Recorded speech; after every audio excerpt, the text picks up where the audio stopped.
My favorites of 2022 list has been one of the most diverse I've created in recent years, and this makes the job of reducing it down to 10 and some honourable mentions substantially more difficult, as well as structuring this video generally. I mean, what on earth do New Again by Flooful and The Art of the Blade by Embed have in common that would enable me to move between them smoothly? The answer is basically nothing. New Again's appeal comes from the grand and imposing nature of its design, and one of my favourite end screens in the game for its reflection of rebirth, whereas I find the puzzle of The Art of the Blade to be its most engaging element alongside its precise and sharp-edged style of gameplay.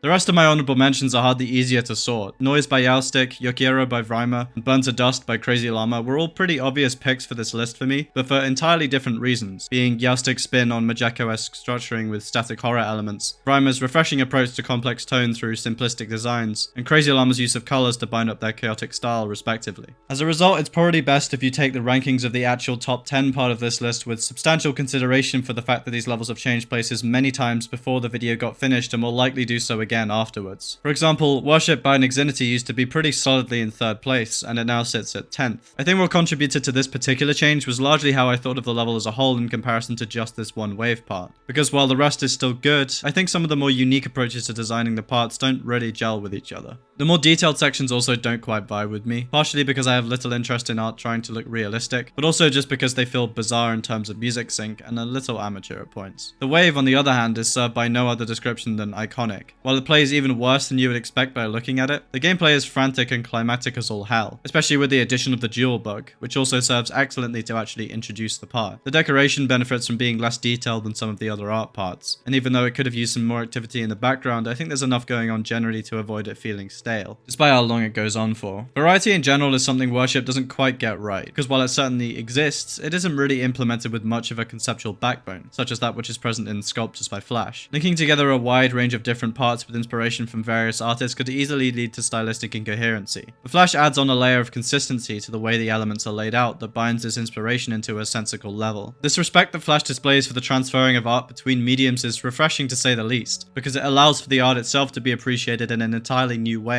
without constantly feeling like it's trying to be something else. This extends further into the manner in which inspiration was taken, because Flash also acknowledges the necessity of working with completely different tools, and makes clever use of objects that feel distinctly Geometry Dash-esque to avoid soulless replication of the source material. Something that works for me because I definitely lean more into the view that levels in this game work best when they feel like levels, and not like paintings or films or other games. I can certainly still appreciate the effort and talent that goes into making such technically impressive works, and with the rest of this list being what it is, it's clear that I'm not against them aiming to convey messages or emotion in similar ways to those other mediums. But when it comes down to picking my favourite levels, they're never going to get close to those in the same vein as Quadratic Chamber by Fruit Snack. I think what I appreciate most about this level and levels like it is a really compelling balance between an extreme amount of dynamic objects and a complete lack of them, as well as a conscious regard for a kind of simplicity in the design that complements the fast-paced gameplay. This results in Quadratic Chamber feeling lively without being overwhelming, and this fact alone sets it apart from a lot of contemporary design levels. Color management also helps a lot in this regard in other levels, and while it's definitely above average in this level, it's not quite perfect. There's a few spots where the colors are mixed a little weirdly, especially with the tendency to blow out the rest of the level with ridiculously bright blending glow, although since it's not common, I don't have much of a problem with it. It was, however, still one of the factors that led to me ranking it below Steel Nightmares by Cornfungi. These levels were certainly difficult to separate though, since both suffer from the same problems of inconsistent quality and occasionally bizarre color choices. The reason Steel Nightmares edged out on top was because I found a little more intrigue in its theme. The computer parts are blended very well with the design, mostly because it shares that gamification idea from Sculptures, rather than going for a fully realistic approach, and the way it deteriorates over the course of the level is great for progression and building tension. It feels almost like you're getting inside of this machine and ripping it apart from the inside out, with the uniform pattern backgrounds descending into this rainbow blending chaos, giving the sense that you're reaching deeper and deeper, practically into the code itself. This level wasn't something I expected from Cornfungi, who seem to have cemented themselves pretty solidly with a pure design and effect combination in their debut. Just as unexpected was a level like Drawing Circles from Elysion, a creator that was hardly known for narrative work back when they were creating more consistently, but returned with some of the most interesting storytelling I've seen all year. What I like most about Drawing Circles is its uncertainty. The top and bottom routes contrast heavily and extremely obviously in their approaches to design, with the top being bright and dreamy whereas the bottom is dark and depressing. But both routes portray a fascinating doubt in their continued states of existence. The text transforms what would otherwise be a fairly normal level into an experience that beautifully undermines undue pessimism and optimism. On the top route, things continue to get better, as represented by the introduction of rainbows and bright lights, and yet all that the level is concerned about is the idea of losing it all. On the bottom, things seem to keep getting worse, and yet the text still seems somewhat hopeful. This contrast forms an effective contemplation of the problems that many people actually go through, both of internalized anxiety and a depressing lack of ability to recognize when anxiety is necessary. I'll be disappointed if this doesn't win, or at least get close to it due to the presentation not being as clean as it could be, because the themes of this level and the way it interprets the contest rules feels so much more developed and interesting than basically any other entry I've seen so far. In fairness, I do think my tendency to ignore a lack of polish is perhaps more forgiving than most people's, since I know quite a few people are going to disagree with me placing a level like It Back even higher up than drawing circles on this exact basis. However, I don't really see polish as an absolute necessity or even anything particularly tangible, and more often than not I could totally see it leading to a level losing its identity. Such is the case with It Back, a level with an aesthetic so indescribable that it makes me sad that charm pretty much carries no weight anymore. In place of a short description like this, I've mostly just thought of It Back as a 60Hz level, and not just because it gets harder on higher refresh rates, but also because the design has a lot of elements that feel distinctly like some of the more unique 2.0 levels to me. The designs are rarely more than a couple of blocks deep, and the use of solid color and overlaying opacities along with the movements make it feel lively in a haywire way the few levels manage to master these days. The tone of the level is what contributes most to it feeling charming, with small additions like the style points making it feel very silly and kind of endearing. On another note, the song representation is also absolute gold in this level. With a lot of levels nowadays, I often feel disappointed that the creator failed to take advantage of a particular part of the song, especially if it's very distinctive. It Back completely avoids this problem. Not only is almost every single noise in this incredibly diverse song reflected in something on screen, each part is fully and completely focused on the overall tone and atmosphere of its respective part of the music. The best, or at least the most obvious part in this regard, is the rainbow section near the end, where the floaty gameplay and the dancing guy are perfect choices for making it feel dreamy and peacefully introverted. On top of this, there's yet another layer of lyrical representation, and the execution of this in ways that generally go beyond just copy-pasting the lyrics into a text object is a large part of why I like this level so much. There's absolutely zero missed opportunities, and this is particularly satisfying to me because it's something I'm always aiming for in my own levels. By this point, it should be clear that effective musical representation is something I value greatly, which is also part of the reason why Behold by Seoxo ended up so high on this list. For a level that feels very similar to a lot of other work I don't like quite as much, such as Whitespace, it was kind of surprising to me that it managed to get to this point, but the common failings of the style really have no bearing here, especially when any potential for their existence is completely wiped out by how effectively Seoxo matches the energy of the song. While its effect kind of vanishes into the drop, lighting is one of the main contributors to this, providing a strange feeling of isolation in the first few parts before leaning hard into the awe-inspiring pre-drop, which is one of my favorite single sections in any level to date. As I mentioned, this specific effect breaks down at the drop, but I think the energy and tone is regained by the level's outstanding use of movements that retain intensity until the very last moment, when you're pulled back down to an entirely new perspective and the atmospheric lighting displays itself once again. Experiencing Behold in full is truly magical. It demands that you gaze directly into a blossoming supernova of what you consider to be reality, and while this is utterly terrifying, it's also incredibly uplifting. The journey that it takes you on is dangerous, and the ability to see it through to the end makes you worthy of being a witness to the awe of this level. And at the end of it all, you may come to see how it isn't necessarily hostile in the least. This is certainly a sentiment Behold shares with Crossroads by Embed, at least to an extent. The idea of totally invisible gameplay is enough to strike fear into the hearts of most players, and without learning the level you would probably never think otherwise. Once you do, though, it's clear that there's far more to it. While some parts are certainly challenging, there's a great range between the hardest parts and the easiest, with the furthest down on this scale being literally completely free. Just as in Behold, I feel that there's also a journey aspect to Crossroads, and these shifts in difficulty tie into it for me. People often use the phrase life flashing before your eyes to describe near-death experiences, and that's kind of what Crossroads seems to reflect. The varying difficulty of the parts feels particularly representative of the high and low points of life, although at a pace that feels more like slowly letting go of it rather than being snatched away in an instant. The art style and the whole sketchpad aesthetic very much falls in line with this, reflecting the fractures of memory that come with consideration of times far in the past, with each part feeling like half-formed recollections of specific concepts, places, or emotions that deteriorate fully in the very last part as they slip completely out of reach. From this interpretation, one might reach for the identification of this level as bittersweet, and I agree, but only because of the potential representation of death. The actual deterioration doesn't feel melancholic to me, nor does it feel like the last moments of reflection are spent desperately trying to claw back the past. Rather, it feels accepting, and as you cross the final obstacle, you feel nothing but peace. This is in direct contrast with the next level on this list, because despite outlining its narrative in a much clearer manner, a fishing trip still has enough mystery to make it almost terrifying. I've had a very keen eye on CW 2003 GB ever since July 17th, 2022. The level, not the date. What stuck out to me and many others was the storytelling, and specifically the manner of its delivery. The quality of CW's writing should be obvious from the fact that the heavy use of text doesn't put me off their levels, as well as the focus being drawn towards it, meaning that if the writing wasn't good, the level wouldn't wouldn't be either. After my review of Limbo, you might be surprised to hear this kind of praise for writing that appears to be about as vague as you can get. But after more than one look at a fishing trip, I think the differences begin to shine through. The first thing I love about CW's style is their flair for the dramatic. While to some it might come across as predominantly funny or cringy, and doubtless some of it is meant to be, a lot of the lines in a fishing trip are genuinely quite profound, or at least much closer to it than anyone else in this community has managed. This type of writing also adds a lot to the dramatic weight of the level, and it feels intense in ways that few others manage to accomplish. What I like about the actual storytelling of this level is that you can reasonably decode the chain of events it portrays, although the ending has always been pretty confusing to me, and you're still left with potential for variable thought in the actual themes of the narrative. This is a good thing because I find pursuing the objective truth of the sequence of happenings to be far less rewarding or interesting than the exploration of what ideas those events give way to. In a fishing trip, the themes are much clearer than some of CW's other work. The focus on your own insignificance is obvious, and it's built up in such a manner that allows for the final decision to feel impactful because it feels like, at last, you're making a choice that actually matters, unlike any of the silly games you play with the Guardian earlier in the level. The way CW writes dialogue for the characters also adds a lot to the world. Each feels distant and not quite real in very dissimilar ways, either seeming entirely alien like the Guardian, or just kind of weird and unnerving, like the friend who suggests the fishing trip, which is definitely helped by the start in media res. It adds a further layer of depth to the drama of the whole experience, perhaps even leaning into horror a little, although expanding on that point would lead me to recognize that 2 Geometry-horror levels made it into my top 10 this year, and frankly I want to avoid the embarrassment of that at all costs. This second level is The Limit by Skywalker, which admittedly is much more ambitious than a lot of other levels in its genre, because unlike them it aims for multiple different varieties of horror. There's elements of psychedelia and gore, as well as some surreal gothic horror in the art style, and of course the indescribable terror of seeing your FPS dip into the negatives every time the pixel art graces your screen for even a fraction of a second. These are all executed perfectly alongside the general theme of breaking out of a simulation, which acts as a bridge between these types of horror, allowing each to exist alongside each other and permitting the jarring transitions between them. In terms of music representation, this choice is also great, because the structure of the song and the structure of the level feel perfectly interconnected, and I'm extremely glad that the more openly scary parts are executed to the extent that they don't fail to live up to the potential of this incredible track. While the more obvious horror elements give clear direction towards the level's intentions, the sections outside of these are what really sell it for me. The world of The Limit is densely populated with buildings and other synthetic structures, but it's also very clear that these structures are far from inhabited. Combine this with the way the environments are isolated by complete structural breakdown, and The Limit becomes a crushingly lonely experience, as well as a vaguely terrifying one. This kind of diversity of emotions is completely unprecedented. It stands out against other levels for its horror elements, and stands out amongst horror levels for its subtlety and overbearing sense of hopelessness and despair, which means that unlike a lot of other horror levels, you can actually watch it more than once and still get a lot out of it. After the apathy I'd felt for a lot of last year, I'm very glad that levels are still able to move me in this manner, and I hope to see many more do the same in future, although with the likelihood of 2.2's release ever increasing, I feel that the way this is achieved is going to change dramatically by the time I get the chance to make another one of these videos.